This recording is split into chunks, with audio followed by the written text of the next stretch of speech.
तो आदाब, नमस्कार, गुड इवनिंग, सत श्री अकाल। एक बार फिर आप तमाम लोगों का स्वागत है क्राइम तक की कहानी के इस एपिसोड में। उम्मीद है पूरी फैमिली अच्छी होगी, अपना और अपनों का ख्याल रख रही होगी। ठीक 20 दिन के बाद भोपाल में जज रह चुकी पूर्व जज साहिबा ग्रिवाला सिंह के घर पर एक बार फिर ट्यूशा की मौत हुई। सुनने में आपको अजीब लग रहा होगा, लेकिन इस बार लाइव कैमरे पर। वही घर था, वही छत थी और वही एक ट्यूशा, लेकिन इस बार वो एक पुतले या डमी की शक्ल में। शुरुआत से आपको शुरुआती कहानी सुनाता हूं। ये जो पहली तस्वीर है, इसमें सीबीआई की टीम है, पिंक कुर्ते में और ट्राउज़र में, पूरे शान के साथ। बीच में सीबीआई के लोगों के जो चल रही हैं वो ग्रिवाला सिंह है, पिंक कुर्ते में। आप इनकी चाल, इनके तेवर को देखिए, अब भी लगता है जैसे ये अपने आप को जज ही मान रही है। ये दूसरी तस्वीर है सीबीआई की, ये भी हिरासत में है, ग्रिवाला सिंह का बेटा समर्थ सिंह। सीबीआई की टीम इसे भी लेकर पहुंची उसी के घर में। इससे पहले जब ग्रिवाला सिंह आई तब भी वो अपने ही घर आई थी। अब पीछे पीछे समर्थ सिंह उसी घर में, जिस घर में 12 मई को ट्यूशा की मौत हुई थी। इसके बाद सीबीआई की टीम की एक गाड़ी आकर रुकती है घर के दरवाजे से कुछ दूरी पर। उस गाड़ी से एक एक कर 3 लोग उतरते हैं। तीनों के हाथ में एक डमी या पुतले के 3 टुकड़े हैं। सबसे आगे जो शख्स है उसके हाथ में सर और धड़ है, उसके पीछे जो है उसके हाथ में 2 हाथ है और सबसे पीछे जो है उसके हाथ में 2 पैर है। इन तीनों टुकड़ों को लेकर वो उसी घर में दाखिल होता है जिस घर की छत पर 12 मई को ट्यूशा की मौत हुई। इसके बाद एक और सीबीआई का अफसर आता है, उसके हाथ में वेइंग मशीन है, वज़न तोलने वाली मशीन, वो लेकर जाता है।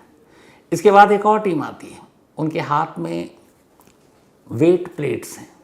अमूमन जिम में आप देखते होंगे 2 kilo, 4 kilo, 5 kilo, 10 kilo, 20 kilo के वज़न बढ़ाते जाते हैं लोग, करते जाते हैं, तो उसको वेट प्लेट्स कहते हैं। तो एक टीम वेट प्लेट्स लेकर पहुंचती है। इसके बाद सीबीआई की टीम, फॉरेंसिक टीम, घर के अंदर, दरवाज़ा बंद। अब सारे लोग घर के अंदर मौजूद हैं। इसके बाद अब सीन शुरू होता है छत से। सीबीआई की पूरी टीम छत पर, और उसी छत पर सीबीआई के अलावा 2 खास लोग, एक ग्रिवाला सिंह और एक उनका बेटा यानी ट्यूशा का पति समर्थ सिंह। अब सीबीआई की टीम वहां पहुंची और ये वही छत है जिस छत पर एक टेम्पररी शायद जिम बना रखा था ट्यूशा के पति ने, ट्यूशा ने। और याद है वो एक तस्वीर दिखाई थी आपको जिसमें 2 रिंग, उसी रिंग से एक इलास्टिक का बेल्ट लटका हुआ था जिससे ट्यूशा की लाश मिली थी झूलते हुए। तब उसी छत पर, सेम उसी जगह पर सीबीआई की इस वक्त टीम मौजूद है और वैसे ही एक बेल्ट इलास्टिक का सीबीआई लेकर उस वक्त खड़ी हुई। बेल्ट आपके सामने है, सीबीआई उस बेल्ट को नाप रही है, देख रही है। माँ बेटे दोनों वहीं हैं। थोड़ी देर के बाद सीन बदलता है। अब सीबीआई की टीम, एक जो डमी आपने देखा 3 टुकड़ों में ऊपर आते हुए, अब उन टुकड़ों को जोड़ दिया गया है और इस डमी को एक काले रंग का वेस्ट पहना दिया गया, एक कपड़ा। ये डमी असल में कुछ और नहीं, ट्यूशा है सीबीआई की इस वक्त नज़र में, क्योंकि वो जो करने जा रहे हैं। अब इस डमी को उसी बेल्ट के साथ बांधना है और ट्यूशा को खड़ा करना है। डमी ट्रायल भी कह सकते हैं आप, रिक्रिएशन भी कह सकते हैं। सीबीआई वाले अब ये काम करते हैं। समर्थ वहीं पर है, ग्रिवाला सिंह भी वहीं पर है। वो दोनों से पूछताछ करती है और उसी हिसाब से किस तरीके से डमी, मतलब उस रात 12 मई को ट्यूशा खड़ी थी, फंदा किधर था, गांठ किधर थी, सर किधर झुका हुआ था, ये सारी चीज़ें पूछते हैं। अब सवाल ये सब कुछ कर रही है तो फिर ग्रिवाला सिंह और उनका बेटा सामने क्यों खड़ा है? तो उसकी एक वजह है। 12 मई की रात जब ट्यूशा की मौत हुई तो सिर्फ 2 गवाह थे, 2 विटनेस थे जिन्होंने सबसे पहले ट्यूशा को देखा और जो उन्होंने पुलिस और सीबीआई को बयान दिया। एक पहला था समर्थ सिंह और दूसरा था ग्रिवाला सिंह। उस रात समर्थ सिंह छत पे गया पहले, फिर ग्रिवाला सिंह आई। तो इसीलिए जो उन्होंने देखा सेम उनसे पूछ पूछ कर सीबीआई इस डमी ट्रायल को पूरा कर रही थी। जैसे जैसे समर्थ सिंह ने कहा कि वो किस हाल में बॉडी थी, कैसे फंदा था, किस तरफ गांठ थी, सीबीआई वाले सब कुछ वैसे ही रेडी करते हैं। इसके बाद समर्थ से पूछा जाता, वो कहता बिल्कुल सही। अब सीबीआई की टीम उसी फंदे को थोड़ा सा खोलती है, पुतला नीचे, अब पुतला लटक रहा है, अब लटकने के बाद समर सिंह वहीं, अब गिरिबाला सिंह जो जज है उनको बुलाया जाता है। गिरिबाला सिंह से कहा जाता है कि अब आप इस गले का फंदा खोलें। वजह ये कि 12 मई की रात जब ट्रिशा की मौत हुई तो समर्थ ऊपर पहुंचा, उसने जो बयान दिया उसके हिसाब से वो देखकर चौंक गया। उसने उसकी बॉडी को पकड़ी, पीछे से उतारने की कोशिश की, बॉडी उतरी नहीं। तब उसने आवाज़ लगाई, माँ ऊपर आई और गिरिबाला सिंह ने गले का फंदा खोला था। फंदा खोलने के बाद किसी तरीके से बॉडी ज़मीन पर रखी। तो इसीलिए अब गिरिबाला सिंह को कहा गया कि उस रात जैसे आप आई थी, जिस तरह से आई थी, जिस तरह से आपने और जहाँ से बॉडी जो झूल रही थी, जो पकड़ा हुआ था समर्थ, और आपने उसके गले का फंदा खोला था, आप वैसे ही खोलिए। गिरिबाला सिंह आती हैं और उस पुतले का फंदा खोल देती हैं। पुतले का फंदा खोलती हैं। इसके बाद अब पूरी बॉडी का जो है भार वो समर्थ पर है। देख कर लगता है वज़न ज़्यादा है। फिर वो धीरे से इसको ज़मीन पर रख देता है और इस तरीके से ये ट्रायल ख़त्म होता है। ये एक रिक्रिएशन था, एक डमी ट्रायल था। डमी ट्रायल ये जानने के लिए कि समर्थ और गिरिबाला सिंह ने जो कुछ कहा क्या वो सच था, क्या उस रात बॉडी की पोजीशन ऐसी ही थी, गले का फंदा इसी तरीके से था, गांठ इसी तरीके से थी, इसीलिए सेम उसी जगह पर उन्हीं चीज़ों के साथ, वैसे ही बेल्ट के साथ, उसी तरीके से बिल्कुल हूबहू उसको कॉपी करते हुए सीबीआई की ये टीम, जिसमें फॉरेंसिक एक्सपर्ट शामिल थे, ट्रिशा की मौत का रिक्रिएशन किया। अब सवाल है कि ये डमी ट्रायल से क्या ट्रिशा की मौत का सच पता लग सकता है? डमी ट्रायल क्यों? यह है क्या? डमी ट्रायल उस सूरत में सिर्फ होता है जिस सूरत में ऐसे हैंगिंग के केस में पुलिस या फॉरेंसिक टीम पहुंचे उससे पहले बॉडी उतार दी जाती है। अगर बॉडी वैसी है तो फिर आपको डमी ट्रायल की ज़रूरत नहीं है। फिर तो आपको पता है लाश की पोजीशन क्या है, गला किस तरफ है, सर किस तरफ झुका हुआ है, तो फिर आप ये सब नहीं करेंगे। लेकिन यहाँ हुआ ये था कि 12 मई की रात जब ये सब कुछ हुआ तो समर्थ और गिरिबाला सिंह यानी सास और पति ने मिलकर ट्रिशा की लाश को ज़मीन पर उतार दिया। पुलिस को कोई खबर नहीं दी। इसके बाद वो खुद ही हॉस्पिटल ले गए। बाद में पुलिस को खबर दी गई। तब उन्हीं के बयान पर पूरी तरह से केंद्रित सीबीआई, क्योंकि विटनेस 2 ही है। लेकिन अब यहाँ सवाल है कि अगर मान लीजिए कि दाल में कुछ काला है तो क्या समर्थ और उसकी माँ यानी सास और पति सीबीआई को सब सच बताएंगे? क्या इस डमी ट्रायल के दौरान भी वो सच बताएंगे कि सर किधर झुका था, गांठ किधर थी, पोजीशन क्या थी बॉडी की? और अगर उन्होंने झूठ बोला तो फिर ये डमी ट्रायल किस काम का? लेकिन खैर, डमी ट्रायल इसीलिए होता है कि जब आपको बयान दिया गया उस बयान से वो मेल खाता है कि नहीं जिस सिचुएशन में उस वक्त वो बॉडी मिली थी। तो सबसे पहले उस लाश के वज़न के हिसाब से एक डमी तैयार की जाती है। जो खबर है उसके हिसाब से शायद ट्रिशा का वेट जो था वो 80 किलो था, 80 kg। तो 80 kg का ही ये डमी, हालांकि डमी का अपना कोई वेट इतना नहीं था, बट ये लाया गया जो आपने तस्वीर में देखी। तो अब जो साथ में वेट वो जो था, जो अलग अलग जिम में रखा होता वो लेकर आया गया था, इसीलिए कि अगर वेट कम ज़्यादा हो तो वो उसको लगा सके। तो इसलिए वो वेट उठाकर लाया गया और वेइंग मशीन यानी नापने की इसलिए ताकि उस वेट को कम ज़्यादा हो जाए, उस पर बाद वेइंग मशीन पर, वज़न तोलने वाली मशीन पर उस पुतले को रखा जाए और देखा जाए कि ट्रिशा और इसका वज़न दोनों सेम है कि नहीं। तो ये सब कर लिया गया। अब दूसरी चीज़, मरने वाला या मरने वाली की जो कदकाठी या हाइट होती है वो बहुत इंपॉर्टेंट होती है। तो इसीलिए जो ट्रिशा की हाइट थी सेम उसी हाइट के इस पुतले को बनाया गया। सेम हाइट, सेम वेट यानी सेम वज़न। और अब जिस तरीके से समर्थ और गिरिबाला सिंह ने कहा उसी तरीके से लाश को यानी कि पुतले को टांगा गया। अब यहाँ असल में इन दोनों के बयान के बाद पुलिस ये देखना चाहती थी कि ये दोनों कितना सच बोल रहे हैं।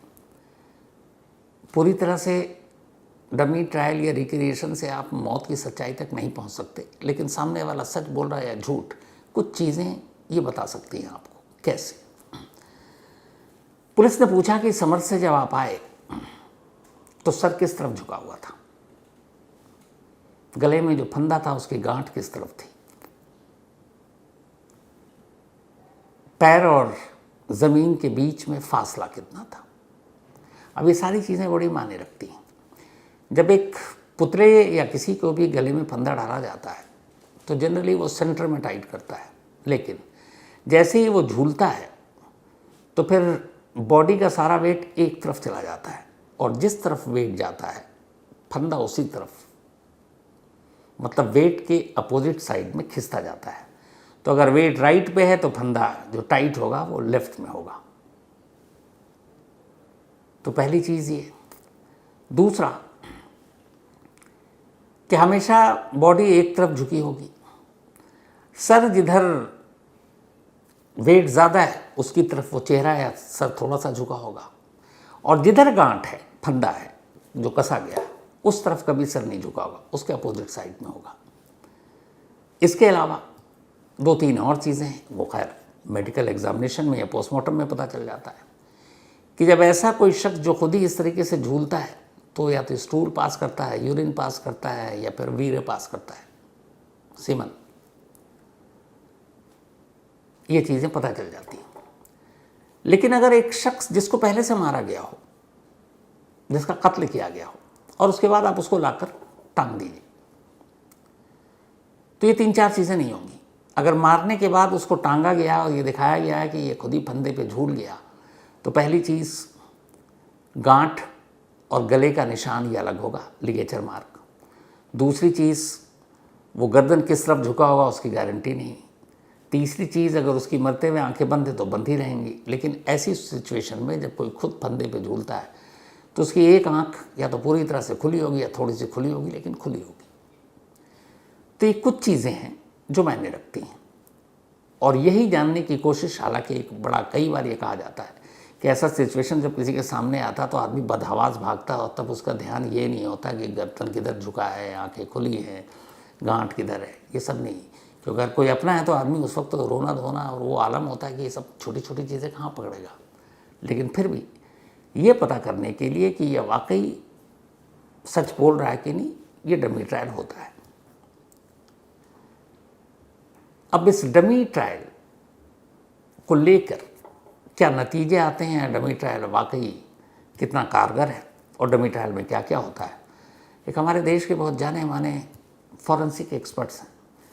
इसी मध्य प्रदेश जिस भोपाल में ट्रिशा की मौत हुई, उसी एमपी के फॉरेंसिक साइंस लेबोरेटरी यानी कि FSL के वो डायरेक्टर रहे, डॉक्टर हर्ष शर्मा जी। उन्होंने बड़ी रिक्वेस्ट पर हमें समझाने की कोशिश की जाके क्राइम तक फैमिली भी समझ सके। तो मैं आगे बढ़ूं उससे पहले ये डमी ट्रायल और इसके मायने क्या, इसका नतीजा क्या होगा, ये आपको सुनाना चाहता हूँ, बहुत छोटा सा। It is a part of investigation actually. तो इसमें होता क्या है कि एक डमी यानी जो भी डिसीज्ड है उसके हाइट की, उसके वेट का, और जो भी जहाँ पर भी ये देखी गई होगी first time, may be bye anyone और हस्बैंड, तो किस स्थिति में थी, उस तरीके से similar type of the ligature material जो भी इस्तेमाल हुआ होगा, सेम टाइप का लिगेचर मटेरियल जो है वो भी यूज़ होगा। और किस तरीके से जो एंकर पॉइंट था कि जहाँ पर की पक्की गठान जिसको कहते हैं वहाँ बंधी होगी, एंड नेक में जिस तरीके का भी लूप हो, तो ये actually it is part of investigation. और दूसरा नतीजा उससे ये नॉर्मली जो नतीजे की बात है, नतीजे की बात ये होती है कि when we reconstruct the event, तो उसकी सच्चाई हमको जो भी है समझ में आती है, और किस तरीके की चोटें आती हैं उससे, ये it is a part of investigation actually. तो सिमिलर कंडीशंस बनाई जाती हैं, जैसा मैंने कि कहा कि बॉडी वेट सेम हो, plus the height of the disease that should be same of the dummy. तो वो जो है, और लास्ट सीन या रादर लास्ट सीन से मतलब ये है कि जो पहली बार जिसने भी देखा होगा, जिस स्थिति में देखा होगा, उस स्थिति को क्रिएट करते हैं, और उससे एट टाइम्स जो इन्वेस्टिगेशन है उसमें काफ़ी मदद मिलती है। तो आपने सुना, बेसिक यही है कि हाइट और वेट के हिसाब से ये सब कुछ तो कर लेते हैं, लेकिन सच ये है कि बहुत सारे और एक्सपर्ट्स ने जिनसे बात की थी और उनसे पूछा था बहुत स्ट्रेट फॉरवर्ड, उनका कहना है कि डमी ट्रायल के ज़रिए या इस तरह के सीन को रिक्रिएट करने के बाद मौत की सही वजह आप पता कर लो, ये मुश्किल है। तो ये बाकी चीज़ें तो हैं, लेकिन ये मौत की वजह बता दे, ये संभव नहीं है। तो फिर क्यों करते हैं? तो जैसा मैंने कहा आपको कि अगर सामने वाला विटनेस सच बोल रहा है कि झूठ बोल रहा है। अब इसी ट्रायल के दौरान आपने देखा होगा कि ये जो डमी है ट्रिशा की, इसके गले पर जब वो फंदा खोल दिया गिरबाला सिंह ने, तो एक लाल रंग का निशान आया। अब इंसान तो है नहीं, तो लाल रंग का खून का कोई निशान तो होगा नहीं, लेकिन जिस बेल्ट से फंदा कसा गया था उस बेल्ट पर रंग लगाया गया था। और उसकी वजह ये थी कि जिस पोजीशन में समर सिंह और गिरबाला सिंह ने बताया था, तो ये देखना था फंदे का निशान हमेशा गले पर आ जाता है। तो ये इस निशान को टेक्निकल वर्ड में लिगेचर मार्क भी कहते हैं। तो ये निशान सेम उसी जगह पर था नहीं कि नहीं इस डमी पर जो ट्रिशा के गले पर था। अगर सेम पोजीशन, फंदा भी उसी तरीके से, सब कुछ, तो क्या ये लिगेचर मार्क यानी गले पर निशान फंदे का, उस बेल्ट का सेम है या अलग है? अब इससे एक और चीज़ पता चलती है कि जिस चीज़ का इस्तेमाल किया गया झूलने के लिए, क्या वाकई वो वही था या किसी ने साजिशन बदल दिया? रस्सी थी बेल्ट कर दिया, बेल्ट थी रस्सी कर दिया, कोई कपड़ा ले आया। तो इसका बड़ा आसानी से पता चल जाता है पोस्टमार्टम और फॉरेंसिक एग्जामिनेशन में। जब कोई किसी चीज़ का इस्तेमाल करता है गले में फंदे के लिए, तो जिस तरीके से उस चीज़ का यानी उस फंदे, कपड़े या फिर बेल्ट का निशान गर्दन पर आ जाता है, ठीक उसी तरह गर्दन के कुछ निशान उन्हीं कपड़ों पर या बेल्ट पर या रस्सी पर चले जाते हैं। उसमें कुछ स्किन होता है, कुछ बाल होते हैं। तो ऐसे में फिर उस चीज़ को आप मिलान कर सकते हैं। जैसे ट्रिशा वाली कहानी में गड़बड़ ये हुई कि 12 मई की रात जब ट्रिशा की मौत हुई तो पुलिस तो आई नहीं। अगले दिन सुबह आई, जिस बेल्ट से वो झूल रही थी उस बेल्ट को पुलिस वालों ने फॉरेंसिक या पोस्टमार्टम करने वाले डॉक्टरों को दिया नहीं। तो ये पता ही नहीं चल पाया कि लिगेचर मार्क किसी से था या किसी और से। लेकिन खैर हंगामा हुआ, बाद में पुलिस ने दी तो वो मैच कर गया था, किसी बेल्ट से था, मतलब वो क्लियर हो गया। तो उसका भी बड़ा आसान तरीका होता है, कोई टेप होता है, उस टेप को उस जगह पर जो बेल्ट है या फंदा है जो भी है उस पर चिपका देते हैं और फिर उखाड़ लेते हैं। जैसे आमतौर पर स्किन और उस पर हम लोग कई बार लगाते हैं। तो वो जो भी मार्क सबूत होता है उस टेप, उस बेल्ट पे या रस्सी पर, उस टेप से चिपक जाता है और फिर उस टेप पे आप देख सकते हैं उसमें क्या क्या सबूत मिले। तो ये सब कुछ तो हो गया, लेकिन ये रिक्रिएशन और डमी ट्रायल, इससे ट्रिशा की मौत असल में क्या है ये पता चले या पता चल जाए, ये नहीं हो सकता। असल में उसकी मौत की सही वजह पोस्टमार्टम रिपोर्ट और विसरा रिपोर्ट ही बताएगी। वो विसरा रिपोर्ट अभी आई नहीं, सेकंड पोस्टमार्टम रिपोर्ट आनी है। और जो इंजरी मार्क है, उस इंजरी मार्क को भी लेकर एक्सपर्ट्स की दो बातें हैं। जो पहले पोस्टमार्टम है उसमें ये कहा गया कि उसके कई जख्म, 7 जख्म हैं कुल, उनमें नीला पड़ गया था, नीला जख्म था। तो ये क्या होता है? हालांकि फॉरेंसिक एक्सपर्ट्स का ये मानना है कि हमारे जिस्म पे अगर कोई चोट लगती है किसी ब्लंट ऑब्जेक्ट से या कोई घूंसे से या थप्पड़ से, और अगर उस जगह पे कटा नहीं, खून नहीं बहा, ठीक है, तो वो जगह लाल पड़ जाएगा और लाल रंग के निशान रहेंगे 2 दिनों तक।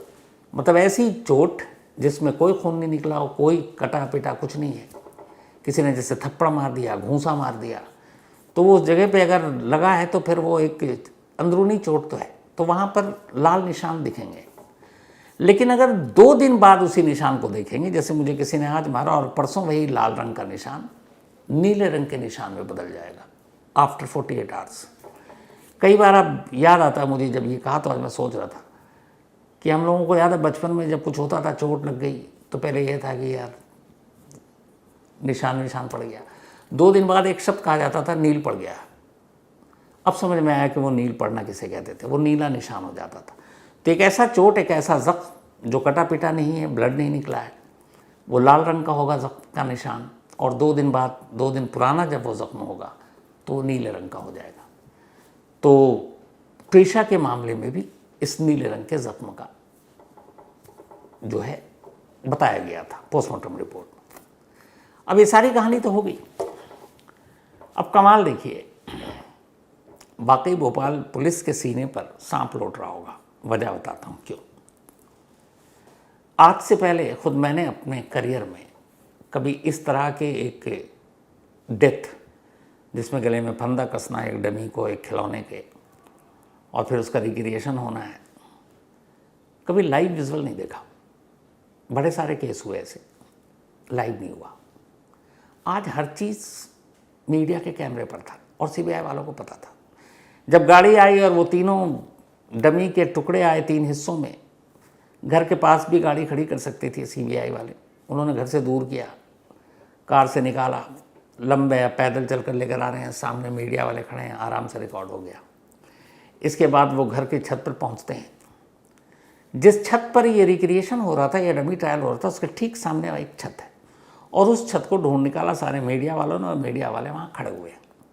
और 2 दिन से ये चल रहा है। जब भी सीबीआई की टीम छत पर पहुँचती है, सारी तस्वीरें हर मीडिया पर है। अब आप एक रिक्रिएशन कर रहे हो, आप एक डमी ट्रायल कर रहे हैं जहाँ पे दोनों आरोपी भी हैं और सीबीआई को पता है कि हर चीज़ कैमरे में कैद हो रही है, पर सीबीआई ने इसकी पर्दादारी करने की कोशिश ही नहीं की। अमूमन ऐसे सिचुएशन में पर्दा लगा देते हैं, कपड़ा ढक देते हैं, कुछ भी, और फिर वो अपनी जांच करते हैं। पर सीबीआई ने ऐसा कुछ नहीं किया। असल में अब सीबीआई भी होशियार हो गई है। उसे पता है ये केस दिया गया है, केस हॉट है, मीडिया में सुर्खियों में है, और नतीजा जो भी हो इस केस का, पर कम से कम ये तो एहसास होना चाहिए कि देखो हम काम कर रहे हैं, हम जांच कर रहे हैं, हम डमी ट्रायल कर रहे हैं, हम रिक्रिएशन कर रहे हैं, हम सब कुछ कर रहे हैं। तो ये कैसे पता चलेगा? जब तक कैमरे में कैद उनकी हरकतें नहीं होंगी, कहाँ से दुनिया को पता चलेगा? इसीलिए ना उन्होंने पर्दादारी की, न कुछ किया। हालांकि मीडिया के लिए भी अच्छा है, सारी चीज़ें सामने कैमरे में रिकॉर्ड हो गई। लेकिन ये सारी चीज़ें देखकर मैं सोचता हूँ कि कम से कम भोपाल पुलिस को गुस्सा तो आ रहा होगा कि उनके पास पूरा मौका था, ये सारी चीज़ें कर डालते, उन्होंने किया नहीं, मौका जाने दिया। गिरिवाला सिंह से पूछताछ तक नहीं कर पाए और अब वही काम सब सीबीआई और करके। और ये याद रखिएगा, हमेशा पुलिस और सीबीआई इनमें लगी रहती है, क्योंकि सीबीआई हमेशा किसी नए केस पे नहीं आती। जब केस पहले पुलिस के पास होता है, यही उसूल है। उसके बाद जब लगता है कोई विवाद होता है या कुछ और चीज़ होती है, तब कहता है सीबीआई को केस सौंप दो। लेकिन शुरुआत तो लोकल पुलिस ही करती है। तो भोपाल पुलिस के पास मौका था, शुरुआती चांस उन्होंने गंवा दिया, और यही है कि अब सिर्फ अफसोस कर रहे हैं। और सीबीआई झमाझम अपना 3-4 दिनों से लगी हुई है और दिखा दिखा कर कैमरे पर जांच जारी है। तो ये थी आज की कहानी। अब आपसे मुलाकात होगी कल रात 9 बजे किसी नई कहानी के साथ। तब तक अपना और अपनों का ख्याल रखिएगा। Thank you very much.